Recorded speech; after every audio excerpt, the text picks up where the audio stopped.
In this quick video, I'm going to show you how to determine exactly how much you should charge.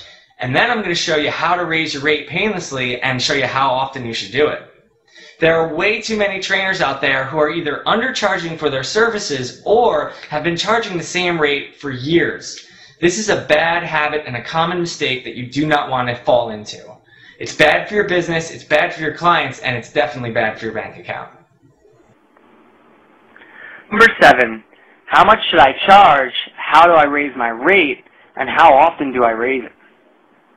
Hi everyone, in this quick video, I'm going to show you how to figure out exactly how much you should charge, and show you how to raise your rate, and how often you should raise it.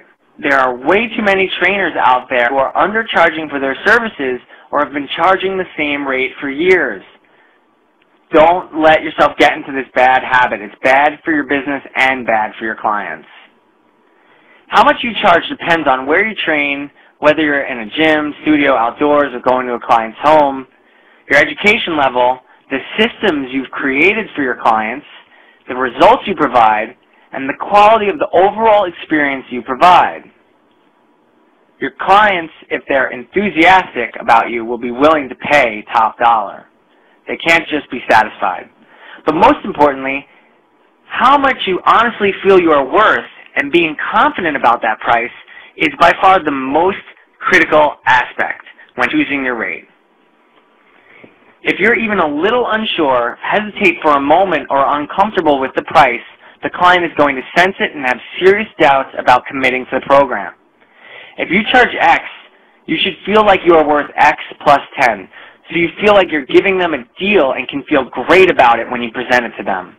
For this reason, it is absolutely critical that you present the price and raise your rate in person, looking them in the eye with a smile, proud, not hiding behind an email or even a phone call or your website. And while we're on the subject, take down your rates off your website. This is a big common mistake I see trainers making. And if the client asks about the price before they come in and work out with you, deflect the question.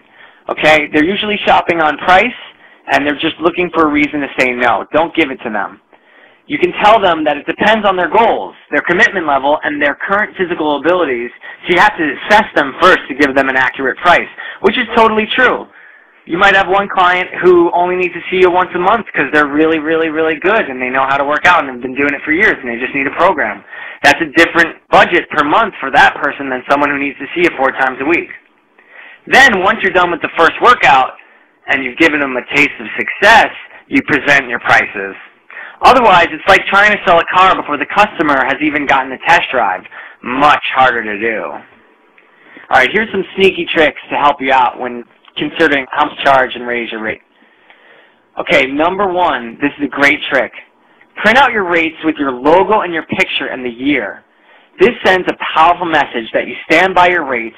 You didn't just make up out of thin air on the spot, and it makes you look more professional and shows the client that your rates are specific to that year. Of course, if you have your own business, there are times when you may want to further discount a rate for a particular client. Maybe you're bartering with a lawyer for their services, a web designer, a PR person. Maybe there's someone who's really awesome and would be a great client and can train during off-peak hours, but just doesn't seem to be able to afford your rate. Any of these are a good reason to lower their rate. You just have to make sure that they know it's a special rate.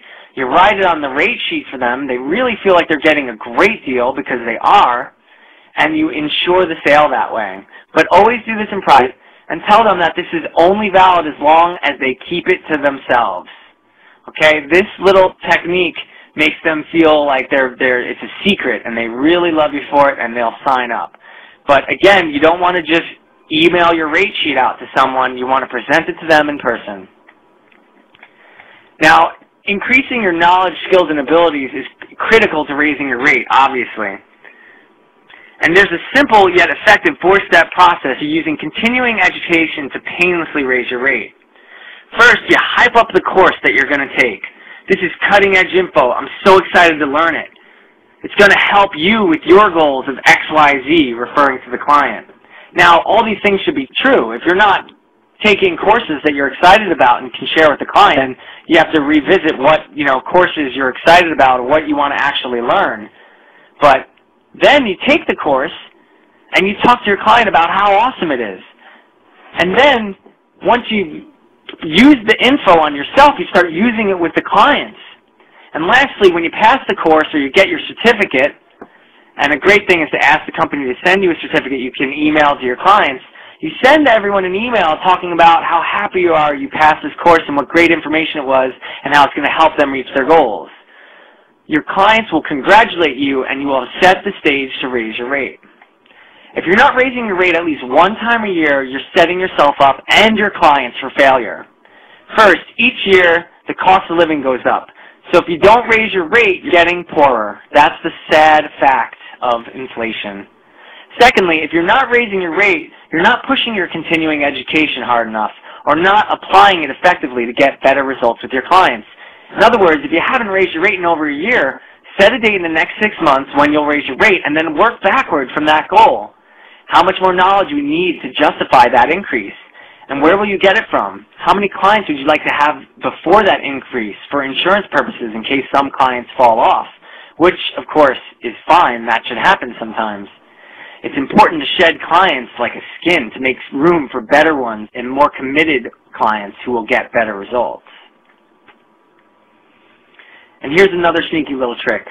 When you have your own business, you make your own rules.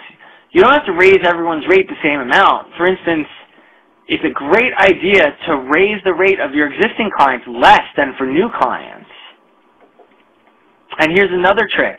You can use our business software to keep track of your clients' rates all in one place and be reminded of when their rate last went up and should go up again. This will help hold you accountable so you don't fall into this habit of letting the rates always stay the same and getting your clients used to that. You want to get them used to getting better results and paying more money. And here's another sneaky little trick. Once you're established and have certain clients for years, it becomes hard to raise your rate on those particular clients because they're very loyal. But you still have to do it. And remember, you can raise the rate less than for other new clients. But a great trick is to cut them down from 4 or 3 times a week to 2 times a week. This way, they're actually spending less money a month, but the trade-off is that they have to be more accountable, which is the whole point. You present it to them in this way is that they have to step up their game now. It's the next level. This is not something you should do with every client because you want to set them for success, and some are not ready for that much responsibility.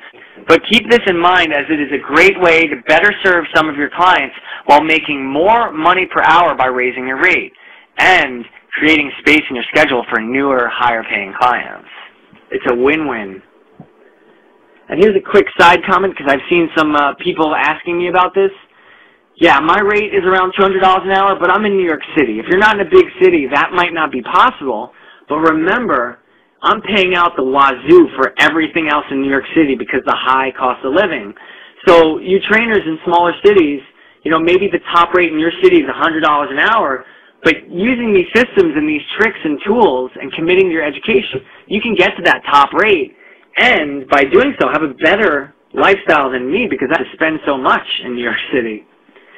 And there's no reason you can't keep educating yourself, making your business better, and raising your rate higher to become the best and highest paid trainer in your town. In fact, that's a great goal to shoot for. But of course, please keep in mind that the higher your rates get, the more life-changing your service and the experience you provide and the results it creates must be. Hey, it's Jonathan again. I hope you got some good points out of that video.